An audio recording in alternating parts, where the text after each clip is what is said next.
Hello guys, ఎలా ఉన్నారండి? అందరూ బాగున్నారు అనుకుంటున్నాను. So welcome to second lesson motion అండి. సో ఫిజిక్స్లో ఇది మనకి సెకండ్ లెసన్ అండి. సో ఇది చాలా ఇంట్రెస్టింగ్గా ఉంటుంది అండ్ అలాగే మనకి చాలా ఇంపార్టెంట్ కూడా. సో మీలో ఎవరైనా ఫస్ట్ లెసన్ చూసి ఉండకపోతే కొన్ని బేసిక్ టర్మ్స్, ఫండమెంటల్స్, యూనిట్స్ అన్నీ చెప్పాను. ఒకసారి ఆ వీడియో చూసిన తర్వాత ఈ వీడియో చూడండి. ముందుగా చెప్తున్నాను. సో ఇంకా ఏ సుత్తి సోది లేకుండా క్లాస్లోకి అయితే వెళ్ళిపోదాం. సో మోషన్ అంటే ఏంటండి? ఇప్పుడు సంథింగ్ ఏదైనా కదిలితే ఒకటే చూడండి, మన డైలీ లైఫ్లో మనం చూసినట్లయితే సో మనం మోషన్ అనే ఆబ్జెక్ట్స్ని ఎక్కువగా గమనిస్తూ ఉంటాం. For example walking man, moving car అంటే నడిచే మనిషి, కదిలే కారు, కదిలే ట్రైను, ఇవన్నీ కూడా ఏంటి? కదిలే అంటే ఏంటి? మూవింగ్ అంటే ఏంటి? మోషన్.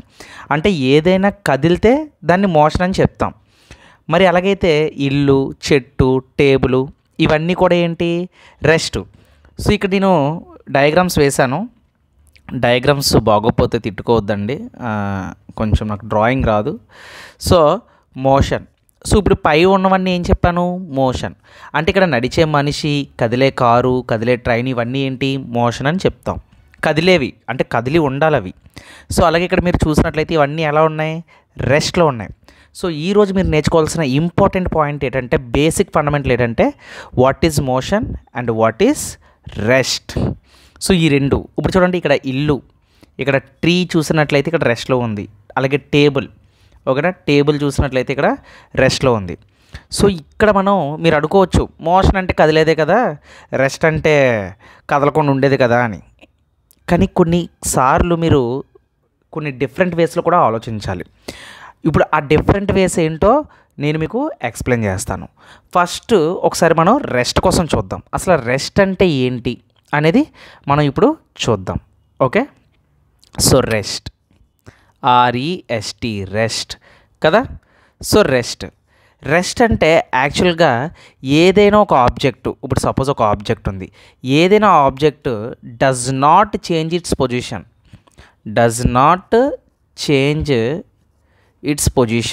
ఇట్స్ పొజిషన్ ఏంటి? దాని యొక్క పొజిషన్ని చేంజ్ చేయకూడదు. దేంతో చేంజ్ చేయకూడదు? With respect to time. ఇది ఇంపార్టెంట్ మాట మనకి. సో టైం పరంగా చూస్తే ఎంతసేపటైనా ఆబ్జెక్ట్ అక్కడే ఉండాలి, అది అక్కడి నుంచి కదలకూడదు. అది గంట అయినా 2 గంటలైనా అలాంటి ఆబ్జెక్ట్స్ని మనం రెస్ట్ అంటాం. ఇప్పుడు ఫర్ ఎగ్జాంపుల్ ఒక టేబుల్ మీద ఒక బుక్ ఉందనుకుందాం. ఇప్పుడు సపోజ్ ఒక బుక్ ఉందనుకుందాం. ఈ బుక్ అనేది ఎలా ఉంది? మోషన్లో ఉందా, రెస్ట్లో ఉందంటే ఏం చెప్తాం? ఈ బుక్ రెస్ట్లో ఉందని చెప్తాం, అంతేనా? ఎందుకంటే because it's position with respect to desk. ఈ డెస్క్ పరంగా మనం చూసినట్లయితే ఆ బుక్ అనేది కదిలిందా? కదలలేదు. Does not change with time. గంట అయినా 2 గంటలైనా ఆ టేబుల్ మీద ఆ బుక్ అక్కడే ఉంటుంది, అదేనా? సో అది కదలదన్నమాట. సో సిమిలర్గా మనం చూసినట్లయితే మోషన్ కూడా అలాగే ఉంటుందన్నమాట, ఆపోజిట్ డెఫినేషన్. సో ఈ ఆపోజిట్ డెఫినేషన్లో మనం ఏం నేర్చుకుంటామంటే ద ఆబ్జెక్ట్ డస్ నాట్ అన్నాం అక్కడ. ఇక్కడ ఏంటి?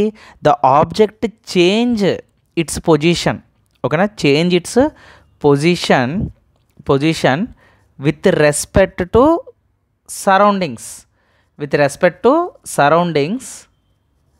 With time. Okay, surroundings with time, దాని కూడా సరౌండింగ్స్ వస్తుందండి, ఓకేనా? చుట్టుపక్కల మాట. అయితే దీన్ని మనం ఏమంటాం? మోషన్ అని పిలుస్తాం, ఓకేనా? ఇప్పుడు సపోజ్ ఒక రోడ్డు మీద ఒక కారు వెళ్తుంది అనుకోండి. సో ఒక రోడ్డు మీద ఒక కారు వెళ్తుంది. సో ఇప్పుడు ఈ కార్ అనేది వెళ్తుంది అంటే, ముందుకు వెళ్తుంది అంటే దాని అర్థం ఏంటి? ఆ కార్ అనేది మోషన్లో ఉంది. ఎవడు చెప్తున్నాడు మోషన్లో ఉన్నదని? నేను చెప్తున్నాను. నేను అక్కడ రోడ్ని సెట్టు పక్కన నించున్నాను. అప్పుడు ఆ కారు వెళ్ళిపోతూ ఉంటుంటే చూస్తున్నాను అనమాట. ఈ కారు భలే వెళ్తుందిరా అని. అంటే ఏంటి? నా స్ట్రైట్గా నా ముందు నుంచి కారు వెళ్తుంది, నా హెడ్ అలా తిప్పుతున్నాను అనమాట. అంటే ఇక్కడ నా హెడ్ తిరిగిందా? ఇప్పుడు ఇక్కడే నించున్నానండి నేను. ఇక నా ముందు నుంచే వెళ్ళింది కారు, మంచి కారు వెళ్ళింది, నేను చూస్తున్నాను అనమాట. సో నా కళ్ళు ఏమయ్యాయి? ఆటోమేటిక్ ఇలా తిరిగాయన్నమాట, ఆ కారు వైపుకి ఇలా తిరిగాయి. సో అంటే ఇక్కడ ఏమని చెప్పాను నేను? అమ్మో కారు మోషన్లో ఉంది, అది వెళ్ళిపోతుందని చెప్పాను. నీటిలో చేప కనిపించింది, చేప అక్కడే ఉంటుందా, అది కదులుతూ స్విమ్ చేసుకుంటూ వెళ్ళిపోద్ది నీటిలోకి. అంటే అది ఒక వన్ ఆఫ్ ద మోషన్ అని మనం చెప్పొచ్చు అన్నమాట. అయితే ఇక్కడ ఇంపార్టెంట్గా మీరు నేర్చుకోవాల్సిన కొన్ని టర్మ్స్ చెప్తాను చూడండి. ఇప్పుడు దీన్ని బట్టి మీకు ఏమర్థమైంది? ఇప్పుడు సపోజ్ ఒక ట్రైన్ వెళ్తుంది, ఆ ట్రైన్లో ఒక పర్సన్, నేను ఒక చెట్టు కింద కూర్చొని ఆ ట్రైన్ పట్టాలని చూస్తున్నాను, ఆ ట్రైన్ని చూస్తూ ఉన్నాను. ఇప్పుడు ట్రైన్లో ఉన్న మనిషి కూర్చొని ఉన్నాడు,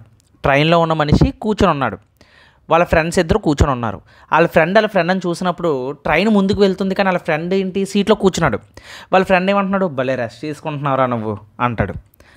అంటే ఇక్కడ వాళ్ళ ఫ్రెండ్ ఏమన్నాడు, ట్రైన్లో ఉన్న పర్సన్కి ఏంటి రెస్ట్ పొజిషన్లో ఉన్నట్లు, కానీ బయటనున్న నాకు ఆ పర్సన్ ఎలా కనిపిస్తాడు, మోషన్లో ఉన్నట్లు కనిపిస్తాడు.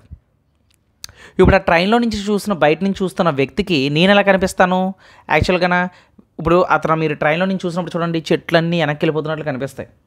అంటే అప్పుడు ఏంటి, అక్కడ ట్రీస్ మోషన్లో ఉన్నట్లు మనకు కనిపిస్తుంది అన్నమాట. అంటే అదొక మోషన్ అవుతుంది కదా. మరి అక్కడ పొజిషన్ చేంజ్ అవుతుంది కదా, ట్రీ యొక్క పొజిషన్ ఏమవుతుంది, చేంజ్ అవుతుంది. అంటే ట్రీ కదలదు కదా సార్ అనొచ్చు మీరు, పొజిషన్ చేంజ్ అయింది కదా. ఆడక్కడే కూర్చొని ఉన్నాడు, వాడు ఏం చూస్తున్నాడు, బయటకు చూసినప్పుడు ఆ పొజిషన్ అనేది చేంజ్ అయింది. అంటే ఇక్కడ మీకు డీటెయిల్గా అర్థం కావాలంటే మోషన్ అనేది ఒకటేనండి. చాలా ఇంపార్టెంట్ పాయింట్ చెప్తాను చూడండి. Motion is depends on point of view. దేని మీద డిపెండ్ అయి ఉంటుంది, పాయింట్ ఆఫ్ వ్యూ. అర్థమైందా? ఫర్ ఎగ్జాంపుల్ నీకు ఇంకా బుర్ర ఎలగాలంటే నేను చెప్తాను చూడు. ఇప్పుడు మీ ఇంట్లో ఒక సీలింగ్ ఫ్యాన్ ఉంది. ఈ ఫ్యాన్కి ఒక ఫ్యాన్ 3 రెక్కలు ఉండి ఇలా తిరుగుతూ ఉంటుంది. నువ్వేమంటావు, ఫ్యాన్ మోషన్లో ఉంది సార్ అంటావు. ఫ్యాన్ మోషన్లో ఉంది, కానీ ఫ్యాన్ యొక్క రాడ్ తిరుగుతుందా? రాడ్ తిరగదు. నువ్వు రాడ్ని గమనించి, అంటే ఇక్కడ నేను పాయింట్ ఆఫ్ వ్యూ అన్నది నీకు అర్థమయ్యే ఉంటుంది యాక్చువల్లీ. సో ఇక్కడ ఏంటంటే పాయింట్ ఆఫ్ వ్యూ మాట. దీన్నే మనం ఏమంటామంటే యాక్చువల్లీ ఫిజిక్స్లో ఫ్రేమ్ ఆఫ్ రిఫరెన్స్ అంటాం. దీన్ని ఏమంటాం, ఫ్రేమ్ ఆఫ్ రిఫరెన్స్ అంటాం. ఫ్రేమ్ ఆఫ్ రిఫరెన్స్ అంటాం. ఓకేనా? సో అది మాట, అర్థమైందా? అది ఇప్పుడు సపోజ్ ఒక 3 కార్లు ఉన్నాయి మొత్తం.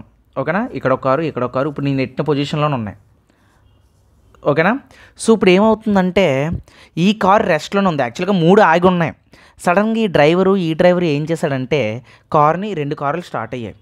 2 కార్లు స్టార్ట్ అయ్యి సేమ్ డైరెక్షన్లో వెళ్తున్నాయన్నమాట. ఈ 2 కూడా both are moving same direction. మీరు జాగ్రత్తగా వినండి, ఇక్కడ నేను చెప్పింది. ఇట్లా అందకల కార్లు అనుకోండి, ఎలకలు అనుకోవద్దు. ఓకేనా? సో ఇప్పుడు ఈ 2 మూవ్ అవుతున్నాయి అన్నమాట. ఎలాగా, సేమ్ డైరెక్షన్లో, బోత్ మూవింగ్ సేమ్ డైరెక్షన్. అలాగే సేమ్ స్పీడ్ అనుకుందాం. జాగ్రత్తగా వినండి, ఇప్పుడు చెప్తాను చూడండి మీకు. సేమ్ స్పీడ్ అనుకుందాం. అంటే మళ్ళీ మీరు మోషన్ అంటే ఎందుకు ఇంత చెప్తున్నానంటే, మళ్ళీ మీరు మోషన్ అంటే కదిలితేనే కదా మీరు మోషన్ అనుకోవచ్చు. ఇప్పుడు నేను చూడండి చెప్తాను. ఇప్పుడు 2 స్పీడ్గా వెళ్తున్నాయి. ఈ డ్రైవరు వీడిని చూశాడు, ఈ డ్రైవరు వీడిని చూశారు. ఇద్దరు చూసుకుంటున్నప్పుడు నాకు చెప్పండి, ఇక్కడ ఎవరు రెస్ట్లో ఉన్నట్లు? వీళ్ళిద్దరూ ముందుకెళ్ళిపోతున్నారు. వీడు ఉండిపోయాడు, వీడు ఇక్కడ అసలు బండి స్టార్ట్ అవ్వలేదు, వీడు ఇక్కడ ఉండిపోయాడు. ఇప్పుడు ఇద్దరు ముందుకెళ్ళిపోతున్నారు. ఏమవుతుంది ఇక్కడ, ఎవరు ఇక్కడ రెస్ట్లో ఉన్నారంటే ఏం చెప్తారు మీరు? ఈ నన్ను రెస్ట్ అని చెప్తారు. వీడు కదలలేదు కదా సార్, వీళ్ళిద్దరు కారు స్టార్ట్ చేసి వెళ్ళిపోయారు కదా అని చెప్తారు. No, that is wrong. యాక్చువల్గా ఈ లోపల ఉన్న డ్రైవర్ ప్రకారంగా వీడిని చూస్తే ఎలా కనబడతాడు? వీడు సేమే కనిపిస్తాడు. అంటే వీళ్ళిద్దరికి ఎలా కనిపిస్తారు? రెస్ట్ పొజిషన్లో కనిపిస్తారు. It is at rest. ఎవరి పాయింట్ ఆఫ్ వ్యూ? ఈ బండిలో ఒకడు ఉంటాడు చూసారా, నడిపినోడు, ఈడి పాయింట్ ఆఫ్ వ్యూ ప్రకారంగా. ఓకేనా? ఈడి పాయింట్ ఆఫ్ వ్యూ ప్రకారంగా ఈ కారోడు ఎలా కనిపిస్తాడు? ఈడు రెస్ట్లో కనిపిస్తాడు, ఈ కిందోడు రెస్ట్లో కనిపిస్తారు. ఎవరు? వీళ్ళిద్దరిని చూసుకున్నప్పుడు ఈడు తలకై వెనక్కి తిప్పిది ఈ కారుని చూసాడు అనుకోండి, అప్పుడు ఈ కారు ఎక్కడ ఉంటుంది? అక్కడే ఉంటుంది. కానీ ఈడు మాత్రం ముందుకెళ్ళిపోతున్నాడు. అంటే అప్పుడు ఈ కారు యొక్క పొజిషన్ ఏమవుద్ది? చేంజ్ అవుతుందా? చేంజ్ ఇట్స్ పొజిషన్ కదా. సో చేంజ్ ఇట్స్ పొజిషన్ కాబట్టి అప్పుడు ఇది మోషన్లో ఉన్నట్లు అవుతుంది. మీకు అర్థమైందా? సో మాట రిఫరెన్స్ పాయింట్ అంటే ఇప్పుడు వీడి రిఫరెన్స్ పాయింట్ అన్నమాట. వీడు యొక్క రిఫరెన్స్ పాయింటే మనం ఏమంటాం అంటే సింపుల్గా అబ్జర్వర్ అని చెప్పొచ్చు. అబ్జర్వర్ అంటే చూస్తున్నాడు. ఓకేనా? ఇటు చూస్తున్నప్పుడు ఆ కారు యొక్క పొజిషన్ చేంజింగ్ అవుతుందన్నమాట. సో మోషన్ని డిస్క్రైబ్ చేయాలంటే we need a reference point, frame of reference అనేది ఖచ్చితంగా ఉండాలి. మోషన్ని డిస్క్రైబ్ చేయాలంటే ఫ్రేమ్ ఆఫ్ రిఫరెన్స్ ఉండాలి. చాలామంది క్వశ్చన్స్లో కన్ఫ్యూజ్ అవుతున్నారు. దేనికి మోషను దేనికి కాదు అని. చూడండి, సేమ్ డైరెక్షన్లో సేమ్ స్పీడ్లో వెళ్తున్నారు. ఇన్ కేస్ ఇద్దరులో ఎవరో ఒకరు స్పీడ్గా వెళ్ళారు అనుకోండి, అప్పుడు మనం చెప్పొచ్చు ఓడి నన్ను దాటుకుని వెళ్ళిపోయారా చాలా స్పీడ్గా వెళ్తున్నాడు మోషన్ అని చెప్పొచ్చు. ఇద్దరు ఒకే స్పీడ్కి వెళ్ళి వీడు వాడిని చూసినప్పుడు వాడు రెస్ట్లో ఉన్నట్లే కనిపిస్తుంది. ఓకేనా? సో అది మాట. కావాలంటే మీరు రెండు ట్రైన్లు ఒకే స్పీడ్లో వెళ్ళినప్పుడు మీరు ఎదుటి ట్రైన్ చూసినప్పుడు ఆ ట్రైన్ కదలలేనట్లే కనిపిస్తుంది. సో అది మాట, సేమ్ స్పీడ్ ఉన్నప్పుడు నేను ముందుగా చెప్తున్నాను. అంటే ఇక్కడ మీరు గుర్తుపెట్టుకోవాల్సింది ఏంటి? To describe motion we need a frame of reference. ఓకేనా? అండ్ ఇంకోటి, అందుకే చూడండి, ప్రపంచంలో అతి వేగంగా కదిలేది ఏమని చెప్తాం? ఒకటి గుర్తుపెట్టుకోండి పాయింట్. ప్రపంచంలో అతి వేగంగా కదిలేది ఏంటి? లైట్ అండి. So light is faster than anything. చాలా వేగంగా కదిలేది ఏంటంటే లైట్, ఫాస్టర్ దెన్ ఎనీథింగ్. ఇది one of the fastest thing. So ఇది మోషన్ అన్నమాట. అయితే ఇప్పుడు 2 cars side by side same వెలాసిటీతో వెళ్తే with respect to each other, ఈ 2 కార్లు ఒకే విధంగా వెళ్తే మనం ఏమని చెప్పాం? They are in the state of rest అని చెప్పాం. బట్ బయటని ఎవడైనా with respect to trees and person, ఇప్పుడు బయట నేను ఇక్కడ నించున్నాను, ఆ 2 కార్లు ఏంట్రా బాబు వీళ్ళు ఎలాగెళ్తున్నారని చెప్పేసి చూస్తున్నాను. So with respect to person going on the road, ఇప్పుడు రోడ్డు మీద నేను నడుచుకుంటూ వెళ్తున్నాను, ఇలాగా వెళ్తుంటే ఆ 2 కార్లు వెళ్ళిపోతున్నాయి. అప్పుడు వీళ్ళు నాకు ఎలా కనిపిస్తారు? వీళ్ళు నాకు ఇప్పుడు చెప్పండి, ఇప్పుడు ఇందాక రెస్ట్ అని చెప్పాను, వీళ్ళు నాకు ఎలా కనిపిస్తారు? ఇప్పుడు వీళ్ళు మోషన్లో ఉంటారు. ఈ మోషన్ అనేది నాకు ఎప్పుడు చెప్తాను నేను? వీడి బట్టి చెప్తాను. ఇప్పుడు వీడెవడు ఇక్కడ? వీడెవడు? అబ్జర్వర్. అర్థమైందా మీకు? అబ్జర్వర్ అంటే ఎప్పుడైనా ఎవడైనా మీరు క్వశ్చన్ చదివినప్పుడు, ఏదైనా టాపిక్ క్వశ్చన్ అండర్స్టాండింగ్ చేసుకున్నప్పుడు, జాగ్రత్తగా చదివినప్పుడు ఎవడు అబ్జర్వరు, ఎవడు మోషన్లో ఉన్నాడు, అసలు నేను ఎందుకు ఇక్కడ, ఎవడు చూస్తున్నాడు, ఎవడు ఏం చేస్తున్నాడు అనేది చేసినప్పుడు మనకి మోషన్ ఎవడున్నాడో ఖచ్చితంగా అర్థమవుతుందన్నమాట. ఈ 2 కార్లు మోషన్లో ఉండడానికి ఎవడ కనిపించింది? ట్రీ ఒక చెట్టు కింద ఎవడైనా ఉన్నా, ఒక person going on the road బయట నుంచి ఎవడైనా చూసినా వాళ్ళకి మోషన్లో ఉన్నారు. కారులో ఉన్నోడికి మాత్రం అవతలోడు ఎలా కనిపిస్తాడు? ఆడు సేమ్ స్పీడ్లో ఉన్న పక్కన ఉన్నాడు, ఆడు రెస్ట్లోనే కనిపిస్తాడు. సో అది మాట. It is all based on the observer. అంటే అబ్జర్వర్ అంటే చూసేవాడు. ఓకేనా? చూసేవాడు, గమనించేవాడిని అబ్జర్వర్ అంటారన్నమాట. అయితే ఇక్కడ మీకు కొన్ని మోషన్స్ ఉంటాయి. అయితే మీకు నాకు తెలిసినంత వరకు మీకు మోషన్ కోసం నేను బేసిక్ అండర్స్టాండింగ్ మొత్తం అంతా చెప్పానండి. ఓకేనా? సో అది అంటే సిచ్యువేషన్ మారుతూ ఉంటుందన్నమాట మోషన్కి. అంటే నీ పాయింట్ ఆఫ్ వ్యూ ఒకలా ఉంటుంది, నా పాయింట్ ఆఫ్ వ్యూ ఒకలా ఉంటుంది.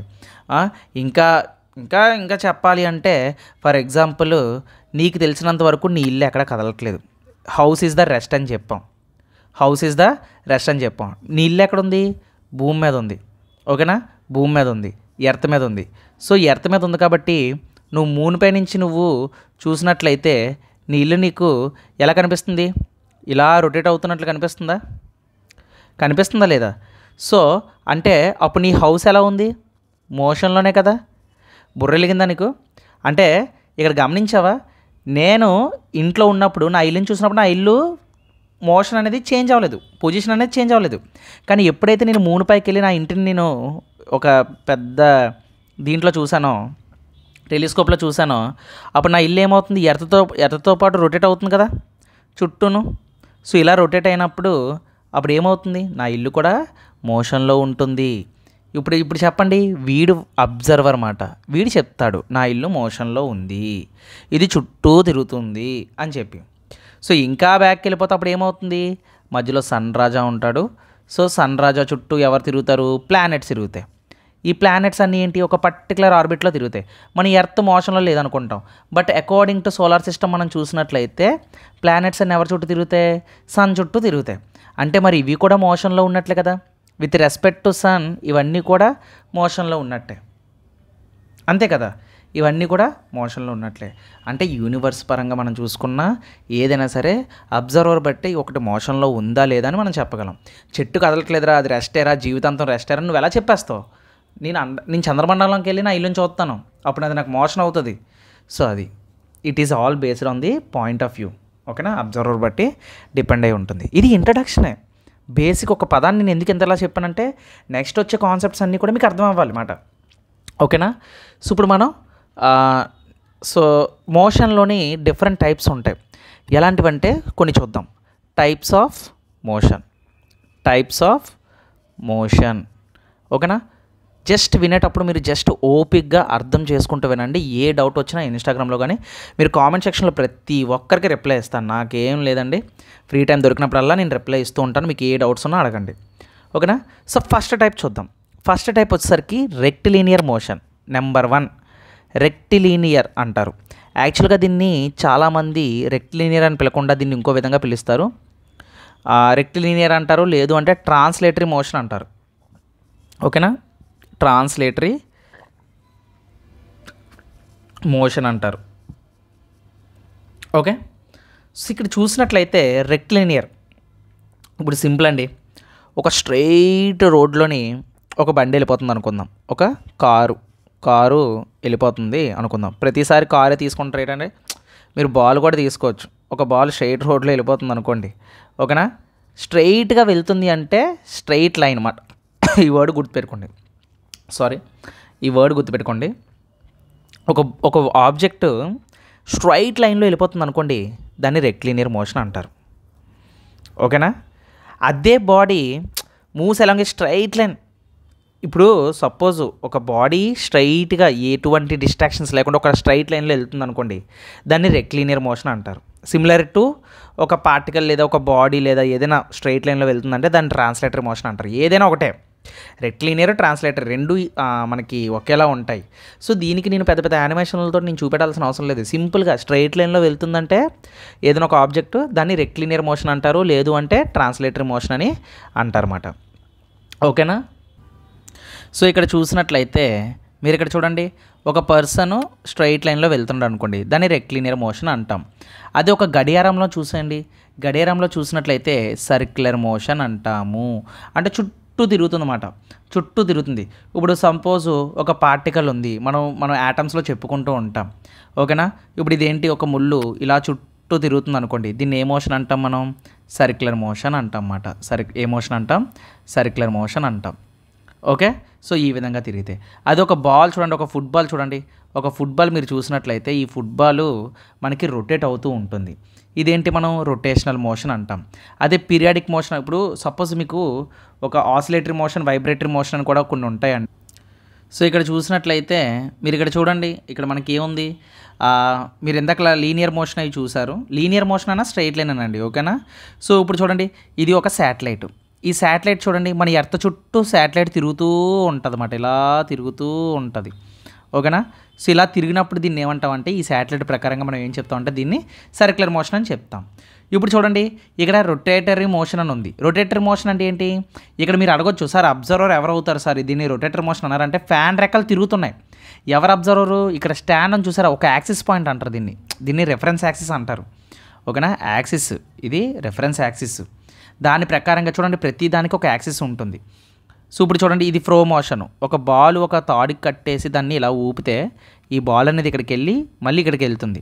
సో ఇది ఏమవుతుంది, అటు ఇటు ఫ్లో మోషన్ ఉంటుంది అన్నమాట. దీన్ని ఫ్లో మోషన్ అంటారు, ఫ్లో మోషన్, ఓకేనా. దీన్నే moves to the flow are back motion అంటారు. ఫ్లో అంటే ముందుకు వెళ్ళడం వెనక్కి రావడం, ఇలా ఒక ఫిక్స్డ్ పాయింట్ అన్నమాట. ఇప్పుడు చెప్పడం మరి దీనికి ఫిక్స్డ్ పాయింట్ ఏంటి? ఇది అవుతుంది అన్నమాట, ఓకేనా. ఇది ఫిక్స్డ్ పాయింట్ అవుతుంది. అలాగే వైబ్రేటర్ సిస్టమ్ చూడండి, ఒక రబ్బర్ బ్యాండ్ని కట్టేసి మనం ఇలాగంటే అది పైకి కిందకి వైబ్రేట్ అవుతుంది. అంటే దీంట్లో వేవ్స్ వస్తాయి మనకి, ఇలాగా వైబ్రేషన్స్ అంటాం కదా, వేవ్స్. సో ఇవి వైబ్రేటరీ మోషన్ అంటారు. ఇప్పుడు ఈ పర్సన్ ఆబ్జెక్ట్ని ముందుకు తోస్తున్నాడు, అంటే ఒక స్ట్రైట్ లైన్లో తోస్తున్నాడు, అంటే దీన్ని ఏమంటారు? లీనియర్ మోషన్ అంటారు. ఒక పర్సన్ ఒక బాల్ని తన్నుతున్నాడు, ఒక బాల్ని తన్నినప్పుడు అది పైకి వెళ్ళి మళ్ళీ దాని యొక్క మోషన్ని కిందకు వచ్చేస్తుంది because of gravitational force. So ఇది మనం మనం అంటే డిఫరెంట్ మోషన్ ఇది మనకి ఉంటుంది. సో అందులో నేర్చుకుంటాం ఈ టాపిక్.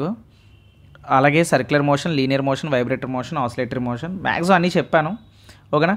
అంటే పెద్దగా చెప్పడానికి ఏం లేదండి, ఇలా సింపుల్గా మీకు ఎక్స్ప్లెయిన్ చేయాలని నేను ఈ విధంగా ఫొటోస్లో చూపించి, నేను పెద్దగా డెఫినేషన్లు అవి కాకుండా సింపుల్ మ్యాటర్ మీకు అర్థం కావాలని నేను ఇలా రాస్తున్నాను. ఐ హోప్ మీ అందరికి అర్థమైంది అనుకుంటున్నాను, ఓకేనా. సో ఇది వైబ్రేటరీ మోషన్ అండి. వైబ్రేటరీ మోషన్ కూడా గుర్తుపెట్టుకోండి, మీకు యూస్ఫుల్ ఉంటుంది. సౌండ్ లెసన్లో మనకి ఈ వైబ్రేషన్స్ కోసం మనం నేర్చుకుంటాం, ఓకేనా. సో అది మాట, ఓకే. సో మ్యాక్సిమం ఇలాంటి మోషన్స్ ఉంటాయి, circularly motion, rotary motion, rectilinear motion, rotational motion, periodic motion, ఓకేనా. సో అది కానీ ఇన్ని మోషన్స్లో కూడా మీరు గుర్తుపెట్టుకోవాల్సింది ఏంటి? రెఫరెన్స్ పాయింట్, అది ఓకేనా, అది అబ్జర్వర్, ఎవడు చూస్తున్నాడు ఎవడు చెప్తున్నాడు అది గుర్తుపెట్టుకోవాలన్నమాట. అయితే ఇక్కడ మీకు కొన్ని డైమెన్షన్స్ ఉంటాయన్నమాట. ఏంటంటే 1 డైమెన్షనల్, ఓకే కలర్ మారుద్దాం. సో అయితే మోషన్స్లో కూడా మనకు కొన్ని డైమెన్షన్స్ ఉంటాయి. 1 డైమెన్షనల్, 2 డైమెన్షనల్ అండ్ 3 డైమెన్షనల్. అంటే డైమెన్షనల్ మోషన్స్ అంటారు. వీటిని ఏమంటారు? డైమెన్షనల్ మోషన్స్ అని అంటారు. అయితే మరి 1 డైమెన్షనల్ అంటే ఏంటి? 1 డైమెన్షనల్ అంటే ఇప్పుడు ఏదైనా ఆబ్జెక్టు ఓన్లీ ఇన్ 1 డైరెక్షన్, ఏదైనా ఇప్పుడు ఒక ఆబ్జెక్టు ఒక డైరెక్షన్లో ఉందనుకోండి, ఓన్లీ ఇన్ 1 డైరెక్షన్, ఏదైనా ఒక్క డైరెక్షన్లో ఉంటేనే మాత్రమే దాన్ని 1 డైమెన్షనల్ అంటాం. సార్ అది ఏంటి సార్ అర్థం కాలేదంటే, ఇప్పుడు ఒక కారు రోడ్డు మీద వెళ్తుంది అనుకుందాం, అంటే స్ట్రైట్ లైన్లో వెళ్తుంది, అంటే ఒకే డైరెక్షన్లో వెళ్తుంది, అదే 1 డైమెన్షనల్. ఫర్ ఎగ్జాంపుల్ అండి, ఒక బాల్ ఉంది, ఈ బాల్ కిందకి పడిపోతుంది, అంటే ఎర్త్ మీదకి పడుతుంది. ఇప్పుడు ఈ ఆబ్జెక్ట్ ఫ్రీగా ఫాలో అయిపోతుంది బికాస్ ఆఫ్ గ్రావిటీ. ఈ బాల్ మీద గ్రావిటీ ఉండడం వల్ల ఈ బాల్ ఏమవుతుంది? కిందకి పడిపోతుంది. అంతేనా? కిందకి పడిపోతుంది, ఇక్కడ పడిపోతుంది ఇలాగా. అప్పుడు ఏమవుతుంది? ఈ బాల్ ఏమని చెప్తాం? 1 డైమెన్షనల్ అని చెప్తాం అన్నమాట. A body moves along a line, ఒక లైన్ ప్రకారంగా వెళ్ళిపోతుంది అన్నమాట, సింగిల్ లైన్. దీన్ని 1 డైమెన్షనల్ అని చెప్తాం. ఓకేనా? అలాంటి మోషన్ని 1 డైమెన్షనల్ మోషన్ అంటాం. మరి 2 డైమెన్షనల్ మోషన్ అంటే ఏంటి? 2 డైమెన్షనల్ మోషన్ అంటే a object changes its position in the 2 directions. For example అండి, మనకి ప్లానెట్స్ ఉన్నాయి కదా, ప్లానెట్స్ అన్నీ ఏంటి? సన్ చుట్టూ తిరుగుతున్నాయని చెప్పాను కదా. అంటే ఏంటి? చూడండి, ఇలా వెళ్తుంది ఒక డైరెక్షను, ఇలా చేంజ్ అవుతుంది. అంటే motion of a planet around the sun is the example of 2 dimensional అని చెప్పొచ్చు. సింపుల్, అంతేనా? 2 డైరెక్షన్స్లో వెళ్తుంది. ఓకేనా? ఒకసారి ఇలా వెళ్తుంది, ఇంకోసారి ఇలా వస్తుంది, క్లాక్ వైజ్ ఇలాగ మారుతూ ఉంటుంది అన్నమాట. ఓకేనా? సో అది. అలాగే 3 డైమెన్షనల్ అంటే మీకు ఎలా చెప్పాలంటే, ఏదైనా ఒక బాడీ అనేది ఇప్పుడు 2 డైమెన్షనల్ అంటే ఇప్పుడు ప్లేన్ అంటే ఏంటి? ఎక్స్ యాక్సిస్ వై యాక్సిస్ లాగా వెళ్తూ ఉంటుందన్నమాట. అదే 3 డైమెన్షన్లో చూడండి మీరు, 3 డైమెన్షనల్ అంటే 3 చోట్ల, అంటే 3 డైరెక్షన్స్లో కూడా వెళ్ళేది ఏదైతే ఆబ్జెక్ట్ ఉంటుందో దాన్ని 3 డైమెన్షనల్ అంటారు. ఫర్ ఎగ్జాంపుల్, ఒక బాడీ స్పేస్లో ఉందనుకోండి, దానికంటూ ఏ డైరెక్షన్ ఉండదు. A body moves in a space in which dimension అంటే ఏం చెప్పచ్చు? Space. A object in space అన్నారనుకోండి, అది 3 డైమెన్షనల్ కింద మనం చెప్పొచ్చు అన్నమాట. ఇంకా చెప్పాలి అంటే 3 డైమెన్షనల్కి ఏ మోషన్ ఆఫ్ ఏ బర్డ్. ఇప్పుడు సపోజ్ ఒక పక్షి ఉంది, ఆ పక్షి ఎగురుతుంది అనుకుందాం, గాల్లో ఎగురుతుంది. గాల్లో ఎగిరినప్పుడు ఈ పక్షి అనేది ఏ డైమెన్షన్ అని చెప్పొచ్చు అంటే 3 డైమెన్షన్లో చెప్పొచ్చు అన్నమాట. ఓకేనా? Motion of a bird in the sky. అలాగనే గాలిపటం అని చెప్పొచ్చు, గాలిపటాన్ని ఎగరేసినప్పుడు. అంటే these are the examples of the 3 dimension అని మనం చెప్పొచ్చు అన్నమాట. సో ఇవి అండి బేసిక్ యాక్చువల్గా మోషన్లో వచ్చే రిలేటెడ్ పాయింట్స్ అన్నమాట, బేసిక్ పాయింట్స్. ఓకేనా? అయితే ఇంకా basic terms related to motion అనేవి ఉంటాయి. For example distance, displacement, speed, acceleration, velocity, ఈ పదాల కోసం మనం తెలుసుకోవాలి. సో నెక్స్ట్ వీడియోలో వాటి కోసం తెలుసుకుందాం. Until then keep watching. జై హింద్.